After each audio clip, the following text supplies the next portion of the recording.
আসসালামু আলাইকুম রহমতুল্লাহ। বিরতির পরে আবারও আমন্ত্রণ জানাচ্ছি ইসলাম এসেন্সিয়াস অনুষ্ঠানে।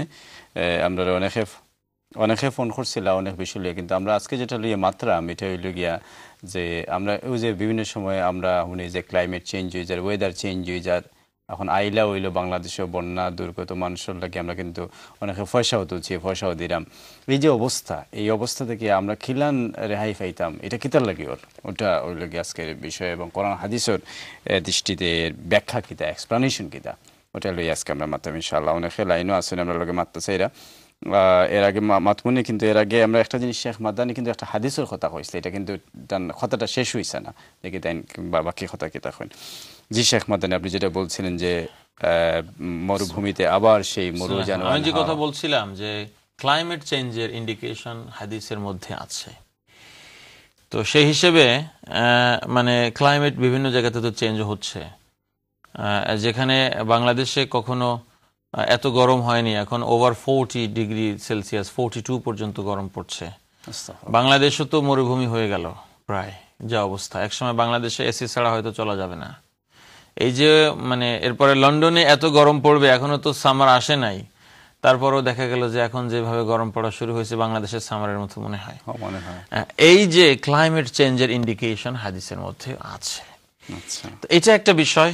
দ্বিতীয় বিষয় হলো যে এই জন্য আমরা আল্লাহ যে নেচারটা দিয়েছেন, যেখানে মাটি আছে, পানি আছে, গাছপালা আছে, এটার সঙ্গে আমরা ইনসাফ করি না, জাস্টিস করি না, আমরা অ্যাবিউজ করি, ইউজ করি না, মিস ইউজ এবং অ্যাবিউজ করি আমরা।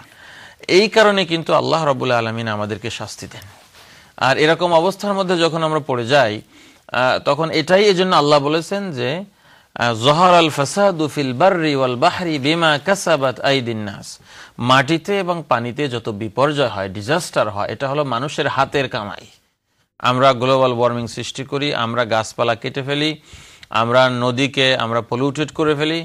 এই যে এখন কথা চলছে যে বুড়িগঙ্গা মরে গেল, ঢাকা শহর বাঁচবে না, পলিউটেড হয়ে গিয়েছে, সুরমা কুশিয়ারা নদী পানি থাকছে না, ওদিকে টিপাই মুখে বাঁধ হয়ে যাচ্ছে, কত কথাবার্তা শুরু হয়েছে।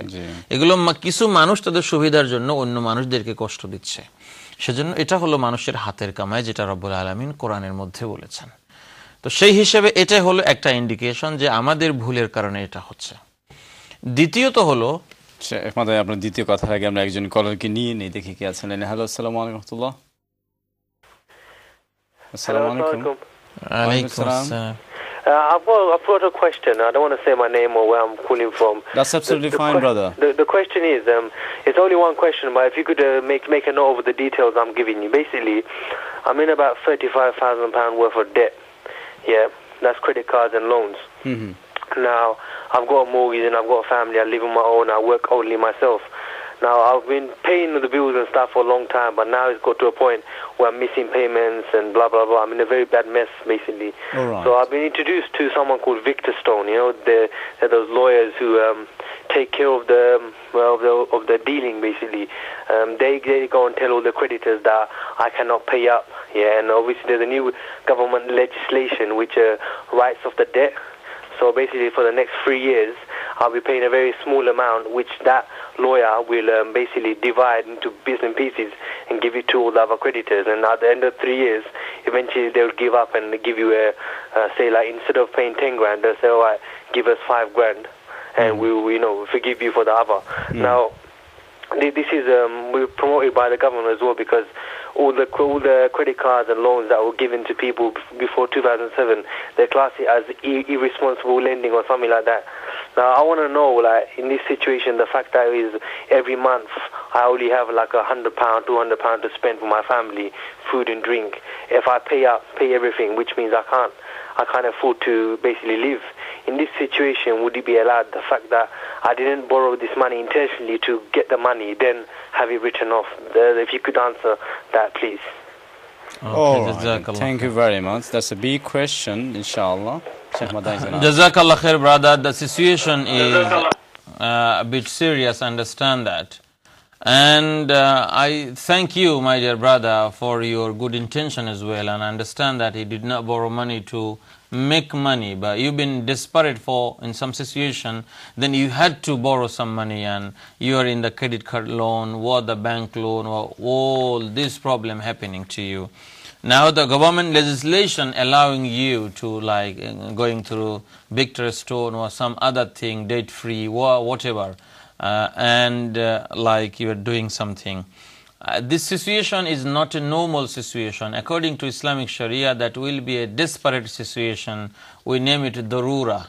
Darura means something you cannot avoid it. You try to avoid it, but there's no way you can avoid it. Reality is difficult. But that's why you cannot manage. And this is the situation. Then if the situation is like that, if somebody is desperate, there is no other way around. At that time, yes, you can take the government legislation, these facilities, and you can be debt free through that, inshallah.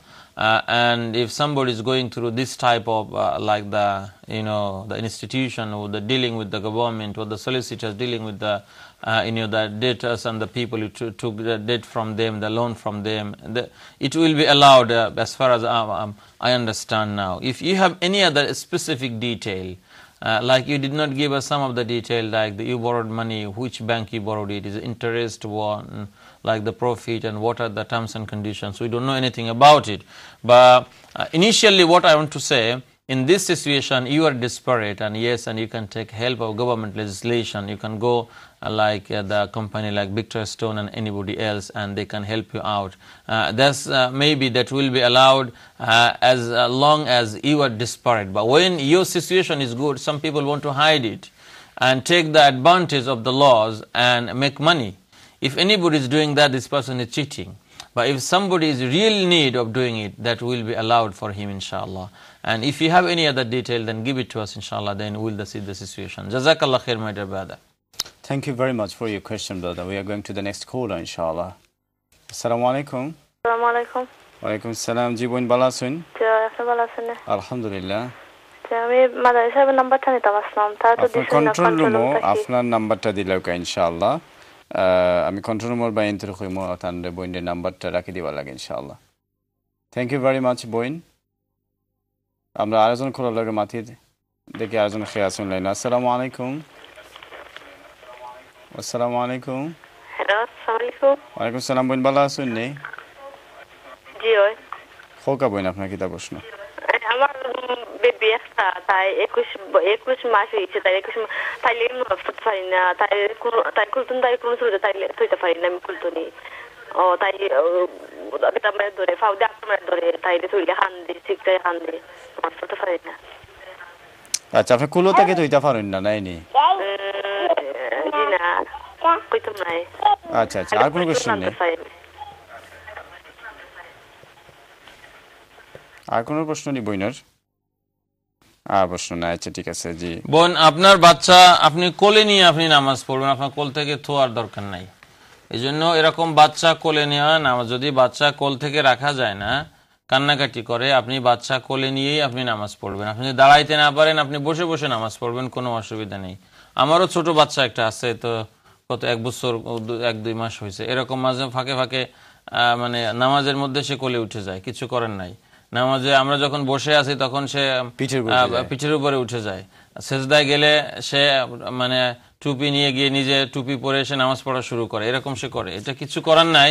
এজন্য আপনার বাচ্চা যদি আপনার কোল থেকে নামানি সম্ভব না হয়, আপনি ওযু করে ইনশাআল্লাহ আপনি বাচ্চা কোলে নিয়েই আপনি নামাজ পড়বেন ইনশাআল্লাহ। আল্লাহ তাআলা এই যে অসুবিধা হচ্ছে, এই অসুবিধাকে আল্লাহ তাআলা ইনশাআল্লাহ মাফ করবেন। এরকম আল্লাহর রাসূলেরও হয়েছে। আল্লাহর রাসূল নামাজ পড়তেছেন, আল্লাহর রাসূলের নাতি যারা ছিল হাসান হুসাইন রাদিয়াল্লাহু আনহুমা, তারা দেখা গেছে অনেক সময় আল্লাহর রাসূলের ঘাড়ের উপরে উঠে গেছে, পিঠের উপরে উঠে গেছে, এমন হয়েছে। এবং তো অবস্থায় আপনার নামাজ হয়ে যাবে ইনশাআল্লাহ। ধন্যবাদ বোন আপনার সুন্দর প্রশ্নের জন্য।